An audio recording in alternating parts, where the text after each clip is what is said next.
नमस्कार दोस्तों, स्वागत है आप सभी का मेरे YouTube channel Janaki fashion boutique में। तो आज की वीडियो में मैं लेके आई हूँ सावन स्पेशल सुंदर सी गाउन ड्रेस। तो यहाँ पर पुरानी साड़ी से मैं आपको सुंदर सा गाउन बना के भी दिखाऊंगी। तो वीडियो को पूरा ज़रूर देखें। वीडियो पसंद आए तो प्लीज़ वीडियो को लाइक करें, शेयर करें और मेरे चैनल को सब्सक्राइब ज़रूर करें। और साथ ही बेल आइकन को भी ज़रूर दबाएँ, जिससे आपको हफ्ते में 2 दिन संडे और वेडनेसडे को मेरी नई वीडियो की नोटिफिकेशन मिल सके। तो चलो वीडियो स्टार्ट करते हैं। तो गाउन बनाने के लिए यहाँ पर मैंने साड़ी ली है और 3 मीटर अस्तर फैब्रिक लिया है। तो यहाँ पर मेरी ये पूरी साड़ी है। तो सबसे पहले हम अस्तर पे कटिंग करेंगे। तो साड़ी वाले पीस को यहाँ से हटा लेते हैं। अस्तर वाले पीस पे हम सबसे पहले चोली वाला पार्ट कट करेंगे। तो कपड़े को खोलकर यहाँ पे अपने नाप के हिसाब से इसको मैंने 4 फोल्ड करके बिछा लिया है। फ्रंट और बैक दोनों पार्ट यहाँ पर साथ में कट करेंगे। इस तरह 4 फोल्ड में बिछा लिया है। अब यहाँ पर हम सबसे पहले लंबाई लगाएंगे। चौड़ाई में आप अपने नाप के हिसाब से रखेंगे। लंबाई मेरी यहाँ पर 15 है। 1 इंच बढ़ाकर निशान लगाएंगे 16 इंच पर। इस तरह निशान लगाने के बाद अब अपने तीरे का निशान लगाएंगे। तो यहाँ पर मैं बोट नेक डिज़ाइन बना रही हूँ इसमें। तो यहाँ पर हमें 7.5 इंच तीरा लिया है और 7 इंच आर्म होल लेंगे। नीचे हमें 1 इंच यहाँ पीछे लेते हुए इस तरह से मिला लेना है। तो गले की चौड़ाई का निशान लगाएंगे 4.5 इंच पर। बोट नेक डिज़ाइन है इसीलिए।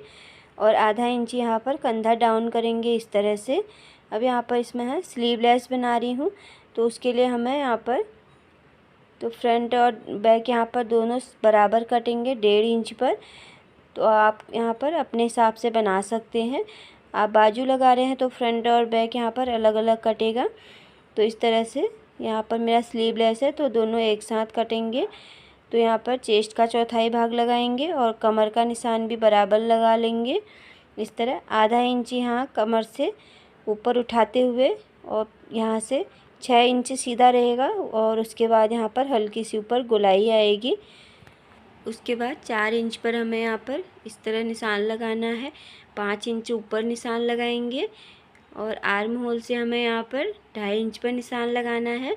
और यहाँ पर प्रिंसेस कट का शेप दे देना है इस तरह। तो यहाँ पर चोली में प्रिंसेस कट में बना रही हूँ। इस तरह निशान लगाएंगे। अब यहाँ पर अपना कमर का निशान लगाएंगे। जितना भी हमारी कमर होगी उससे मार्जिन तक जितना भी बचेगा उसको हमें यहाँ प्लेट डाल लेनी है। 1 इंच की हम यहाँ पर प्लेट डाल देंगे इस तरह से। इस तरह से प्लेट डालने के बाद यहाँ पर हमें इसकी कटिंग कर लेनी है। जैसे हमने निशान लगाया है बाहर से उसी तरह से हमें यहाँ पर इसकी कटिंग कर लेनी है। कमर में हमने आधा इंच उठाया था उसी तरह से कट करना है। तो यहाँ पर सेंटर में इस तरह कट का निशान लगा लेंगे। तो यहाँ पर हमारा चोली वाला पार्ट अस्तर पे कट के तैयार हो चुका है। अब यहाँ से बैक वाले पार्ट को हटा लेंगे। फ्रंट वाले पार्ट को फिर से इस तरह डबल फोल्ड करते हुए जो भी हमारा इस तरफ निशान है दूसरी तरफ भी हमें इस तरह से निशान बना लेना है। सेम उसी तरह निशान यहाँ पर भी बना लेंगे। तो यहाँ पर ये हमारा फ्रंट पार्ट हो जाएगा। बैक पार्ट ले लेते हैं। तो बैक पार्ट पे हमारी तो यहाँ पर गले की हम बैक पार्ट पे इस तरह गला भी बनाएंगे। तो इस तरह से हमने यहाँ पर 4.5 इंच और 3 इंच लंबाई इस तरह लेके गले की गोलाई दे दी है। पीछे हमारी सीधी 2 प्लेटें आएंगी जैसे हम ब्लाउज पे डालते हैं। अब गले की यहाँ पर कटिंग कर लेनी है। तो इस तरह से हमारा ये बैक पार्ट हो जाएगा और ये हमारा फ्रंट पार्ट हो जाएगा। तो अस्तर पे हमारे ये कट चुके हैं। अब बाकी बचे हुए अस्तर वाले फैब्रिक को हमें इस तरह से फोल्ड करना है। तो फोल्ड हमें यहाँ पे इसको इस तरह पहले हम लंबाई में फोल्ड करेंगे और उसके बाद फिर से हमें इसको चौड़ाई में फोल्ड करना है। तो यहाँ पर ये 4 फोल्ड हो जाएगा। अब यहाँ पर अपने कमर का नाप ले लेंगे। तो 10 इंच हमारी यहाँ पर 11 इंच कमर है पूरी। तो 1 इंच की प्लेट डलेगी तो 10 इंच रह जाएगा। तो 10 का हाफ करेंगे तो 5 इंच आएगा। क्योंकि हमारे यहाँ पर 4 फोल्ड में कपड़ा बिछा हुआ है। तो आप कोई भी एक कोना ले लेंगे और उसमें हमें यहाँ पर 5 इंच पर निशान लगाना है। देखिए इस तरह से आपकी कमर का नाप जितना भी आएगा उसका चौथाई भाग यहाँ पर लगाएंगे। तो 4 फोल्ड में कपड़ा बिछा हुआ है इसीलिए। अब यहाँ पर अपने नीचे वाले घेरे का नाप लगाएंगे लंबाई का। 15 इंच हमारी चोली की लंबाई है, तो 15 इंच नाप ऊपर छोड़ते हुए अपनी लंबाई का निशान लगाएंगे। तो गाउन की आपकी लंबाई जितनी होगी आप उसमें 1 इंच प्लस करके इस तरह लगाएंगे। 46 इंच मेरी लंबाई तैयार है, 47 इंच पर लगाएंगे। तो 47 इंच यहाँ लगा लिया है तैयार ये हमारा। नीचे से फोल्ड करने के बाद यहाँ पर हमारा ये 2 इंच यहाँ कम हो जाएगा। तो अब एक बार हमने उस कोने पर निशान लगाया था 5 इंच, अब हमें दूसरे कोने पर 5 इंच का निशान लगाना है इस तरह से, और यहाँ पर इसको तिरछा मिला देना है। जैसे हम यहाँ पर कलियों वाली पेटीकोट की कटिंग करते हैं उसी तरह शेप में हमें यहाँ पर अपने अस्तर फैब्रिक के इसको कट कर लेना है। सीधी वाली साइड से नाप लगाएंगे तो जितना भी आएगा तिरछे वाले नाप में दोनों साइड से हमें उतना उतना कम कर लेना है। तिरछे में नाप हमारा बढ़ जाता है इसीलिए। तो देखिए दोनों को हमें बढ़े हुए साइड से इस तरह से गोलाई में शेप देनी है। अब यहाँ पर इसकी हम कटिंग कर लेंगे। इस तरह से हमें कटिंग कर लेनी है। जब भी हम इस तरह तिरछा निशान लगाते हैं तो तिरछा निशान हमेशा हमारा यहाँ पर बढ़ जाता है, 1 से 1.5 इंच यहाँ करीब बढ़ी जाता है। तो सीधे वाले हिस्से को नापते हुए तिरछे वाले हिस्से में भी इस तरह निशान लगाएंगे। तो देखिए इस तरह से हमारे ये अब दोनों आप बराबर आ रहे हैं। तो कमर भी हमारी यहाँ बराबर आ रही है। अब जब हम यहाँ पे जोड़ेंगे तो एक सीधा और एक तिरछा हिस्सा रहेगा इस तरह से। देखिए एक सीधा पल्ला लेंगे, एक तिरछा पल्ला लेंगे जॉइन करते समय। तो यहाँ पर अस्तर पे हमारा ये कटिंग हो चुका है। अब साड़ी वाले पीस को ले लेते हैं। तो देखिए साड़ी हमारी यहाँ पर कुछ इस तरह से है, इसमें यहाँ पर बॉर्डर लेस वगैरह कुछ भी नहीं है। तो पूरी साड़ी हमारी इसी तरह से है ये, इसमें पल्लू वगैरह भी कुछ नहीं है। तो पूरा ये इस तरह थान के पीस की तरह है। तो यहाँ पर इसको मैंने सबसे पहले इसमें भी हम चोली वाला पार्ट कट कर लेंगे। तो 4 फोल्ड करते हुए अस्तर वाले फैब्रिक को इसके ऊपर रख के हल्का हल्का मार्जिन लेते हुए इसमें भी हमें कटिंग कर लेनी है। तो बराबर कटिंग हम नहीं करेंगे मेन कपड़े पर, हल्का हल्का बाहर से कपड़ा छोड़ते हुए इस तरह कटिंग कर लेंगे। तो इस तरह कटिंग करने के बाद बाकी बची हुई साड़ी को भी हमें अच्छे से फोल्ड कर लेना है। तो साड़ी को भी हमें यहाँ पर 4 बार फोल्ड करना है। तो पूरी साड़ी को हम यहाँ पर 4 तह में बिछा के तैयार कर लेंगे।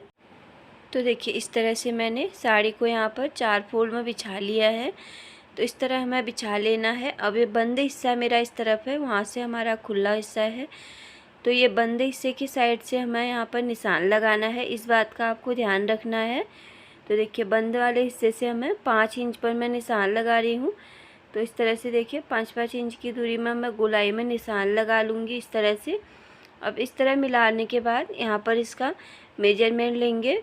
तो आपके कमर के हिसाब से आए तो ठीक, नहीं आएगा तो आपको इस तरह से नीचे से हल्की सी गोलाई और देते हुए अपना नाप ले लेना है। तो यहाँ पर मेरा अब यहाँ पर कमर का नाप बराबर आ रहा है। तो इस तरह यहाँ पर कमर की गोलाई का निशान लगा लेना है। अब यहाँ से अपने गाउन की लंबाई का निशान लगाएंगे। 15 इंच हमारी चोली तैयार है, तो 15 इंच ऊपर इस तरह निशान छोड़ेंगे। जहाँ से हमने अपनी कमर की गोलाई दिया वहाँ पर इस तरह 15 इंच पर निशान ऊपर छोड़ेंगे और यहाँ से अपनी गाउन की लंबाई का निशान लगाएंगे। 46 इंच तैयार है, तो 47 इंच पर लगाएंगे इस तरह से। और दोबारा हमें इंची टेप इस तरह देखिए ऊपर कोने पर रखना है। देखिए इस तरह ऊपर कोने पर रखते हुए पूरी गोलाई पर इस तरह निशान लगाते हुए जाएंगे, जितनी भी हमारी लंबाई आई है उसी हिसाब से। तो देखिए इस तरह हमें इंची टेप को ऊपर रखते हुए पूरी गोलाई में इसी तरह निशान लगा लेना है। इंची टेप हमारा ऊपर कोने में इस तरह रहना चाहिए, नीचे गोलाई में हमारा इंची टेप घूमते हुए जाएगा। तो देखिए इस तरह से मैंने यहाँ पर निशान लगा लिया है। तो यहाँ पर इस तरह पूरी गोलाई में हमें इसकी कटिंग करनी है। दोनों घेरा और कमर की गोलाई यहाँ पर कट कर लेंगे। इस तरह कटिंग करने के बाद यहाँ पर देखिए इस तरह से हमारी इसकी कटिंग आएगी। तो यहाँ से चारों पार्ट हमारे खुले हैं और इस साइड से हमारे ये बंद है। इस तरह खोलेंगे तो ये हमारे 2 पार्ट तैयार हो जाएंगे, एक फ्रंट पार्ट हो जाएगा और एक बैक पार्ट हो जाएगा। तो देखिए इस तरह से हमारा ये कितना ज़्यादा घेरा स्पेस तरह बन के आया है। तो इस तरह से हमने यहाँ पर नीचे गाउन की कटिंग भी कर ली है। अब यहाँ पर चोली वाले पार्ट को तैयार कर लेंगे सबसे पहले। तो इस तरह से मैंने प्रिंसेस कट का निशान लगाया था, उसकी हमें कटिंग कर लेनी है। जैसे मैंने यहाँ पर की है उसी तरह से कटिंग कर लेंगे, इस तरह से। अब यहाँ पर मेन फैब्रिक को ले लेंगे और अस्तर वाले फैब्रिक को उसके ऊपर इस तरह बिछा के उसकी भी हमें सेम कटिंग कर लेनी है।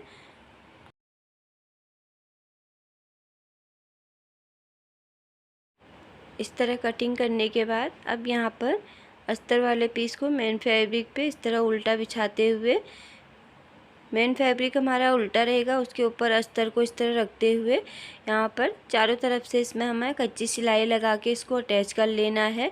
इसी तरह हमें इस वाले पार्ट को भी अस्तर को इसमें जॉइन कर लेना है। तो देखिए इस तरह से मैं इनको जॉइन कर लूँगी। और यहाँ पर बैक वाले पार्ट को ले लेंगे। तो ये हमारा इसका सीधा हिस्सा है। यहाँ पर अस्तर को इसके ऊपर इस तरह रखेंगे और यहाँ पर गले को हम इसी में बनाएंगे, अलग से पाइपिंग वगैरह नहीं लगाएंगे। तो आधे इंच की दूरी में सिलाई लगा के इसको हम पलट के चारों तरफ से कच्ची सिलाई लगा के तैयार कर लेंगे। तो यहाँ पर देखिए मैंने यहाँ पर अस्तर जॉइन कर लिया है। तो फ्रंट के तीनों पार्टों में भी इस तरह अस्तर जॉइन कर लेंगे। अब यहाँ पर इस तरह प्रिंसेस कट वाले पार्ट को इस तरह जॉइन कर लेंगे दोनों को। देखिए इस तरह गोलाई वाले हिस्से में मिलाते हुए दोनों की सिलाई कर लेंगे। तो यहाँ पर इस तरह से मैंने नेक बना लिया है। आप जिस तरह का नेक चाहे बना सकते हैं। और यहाँ पर बैक पार्ट भी मैंने रेडी कर लिया है। बैक पार्ट पे 2 प्लेटें आएंगी हमारी इस तरह से, तो उनको हमें इस तरह सीधी सीधी इस तरह प्लेट डाल लेनी है। तो यहाँ पर मैंने प्रिंसेस कट को जॉइन कर लिया है। तो कुछ इस तरह से जॉइन कर लिया और नेक भी यहाँ पर रेडी कर लिया है। बैक पार्ट पे इस तरह प्लेट भी मैंने डाल ली है। इस तरह बैक पार्ट और फ्रंट पार्ट तैयार करने के बाद इनको इस तरह से रखने के बाद यहाँ पर कंधे जॉइन कर लेंगे दोनों में। तो इस तरह कंधे जॉइन करने के बाद यहाँ पर आर्म होल की साइड हमें इस तरह से उरेब पट्टी लगानी है। तो उरेब पट्टी इस तरह तैयार करने के बाद डबल फोल्ड करते हुए इस तरह से हमें यहाँ पर उरेब पट्टी दोनों साइड लगा लेनी है। तो उरेब पट्टी लगा के मैंने यहाँ पर इस तरह से आर्म होल भी तैयार कर लिया है। स्लीवलेस है, अगर आप बाजू लगा रहे हैं तो इसमें बाजू भी लगा सकते हैं। अब नीचे घेरे वाला पार्ट ले लेंगे। तो इस तरह घेरे वाले पार्ट को मैंने यहाँ पर उल्टा रखा है। अब इसके ऊपर हम अस्तर वाले पार्ट को रखेंगे। तो अस्तर वाले पार्ट के भी मैंने जॉइंट इस तरह जोड़ लिए हैं, एक तिरछा एक सीधा रखते हुए। अब यहाँ पर इस तरह देखिए मैंने कमर से अस्तर और मेन फैब्रिक को इस तरह से जॉइन कर लिया है। दोनों को हमें कमर से ही इस तरह जॉइन करना है, जैसे कि आप इसमें देख पा रहे हैं। तो दोनों को इस तरह जॉइन करने के बाद यहाँ पर फ्रंट वाला पार्ट ले लेंगे चोली का। तो इस तरह देखिए चोली के फ्रंट पार्ट को सीधा रखेंगे और नीचे घेरे वाले पार्ट को इसके ऊपर इस तरह उल्टा रखते हुए दोनों में आधे इंच की दूरी में सिलाई लगा लेंगे। उसी तरह से बैक पार्ट को भी हमें इस तरह से कमर से जॉइन कर लेना है। तो यहाँ पर देखिए मैंने जॉइन कर लिया है, फ्रंट और बैक दोनों यहाँ पर जॉइन कर लिए हैं। तो कुछ इस तरह से मैंने यहाँ पर तैयार किया है। अब यहाँ पर अपनी फिटिंग का निशान लगाते हुए चेस्ट और कमर का निशान लगाएंगे और ऊपर चेस्ट से नीचे घेरे तक हमें पूरी यहाँ पर सिलाई लगा के इसको बंद कर लेना है। तो यहाँ पर मैंने इसकी स्टिचिंग कर ली है, फिटिंग यहाँ पर दे दी है। तो अंदर से हमारा इस तरह से अस्तर आया है और देखिए नीचे अस्तर वाले पार्ट पे मैंने नीचे घेरे में इस तरह से सिलाई लगाई है और बाहर साड़ी वाले कपड़े पे मैंने इस तरह पीको किया है। तो यहाँ पर हमारा साड़ी से गाउन बन के तैयार हो चुका है। तो देखिए बनने के बाद कितना ज़्यादा सुंदर लग रहा है। तो यहाँ पर देखिए इस तरह से हमने साड़ी से यहाँ गाउन तैयार कर लिया है। तो आप लोगों को आज की वीडियो कैसी लगी कमेंट करके ज़रूर बताएं। वीडियो पसंद आई हो तो प्लीज़ वीडियो को लाइक करें, शेयर करें। वीडियो पूरा देखने के लिए आप लोगों का बहुत बहुत धन्यवाद। मिलते हैं इसी तरह की नई वीडियो के साथ। Bye bye, thank